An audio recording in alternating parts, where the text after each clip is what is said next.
लै साथीहरू, हाम्रो देश नेपालमा बेरोजगारीको संख्या दिन प्रतिदिन बढ्दै गइरहेको छ। बेरोजगारी हाम्रो देशको एउटा मूल समस्या मध्ये एक भइसकेको छ। थुप्रै युवाहरू काम नपाएर सिप नजानेर हैरान भइसकेका छन्। ब्याचलर र मास्टर गरेको विद्यार्थीहरूको पनि यस्तै अवस्था छ।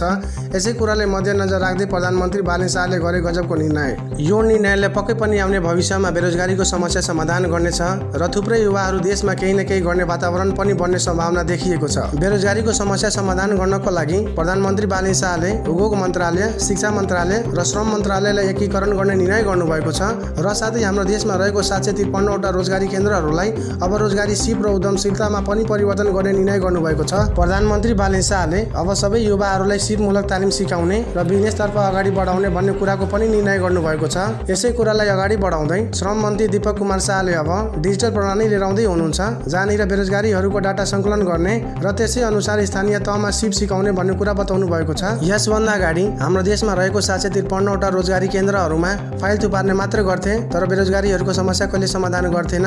तर यसपालि बालेन शाहको नेतृत्वमा श्रम मन्त्री दीपक कुमार शाहले अब यस्तो हुनेवाला छैन। अब सबै बेरोजगारीहरूको डाटा सङ्कलन गर्दै स्थानीय तहमा सिपमूलक तालिम सिकाउने कार्य अगाडि बढ्नेछ भन्ने कुरा बताउनु भएको छ। यसै अनुसार विदेशबाट फर्किएका युवाहरूलाई समेत सिपमूलक तालिम सिकाउने र उद्यमशीलतामा परिवर्तन गर्ने निर्णय बालेन सरकारले गर्नुभएको छ।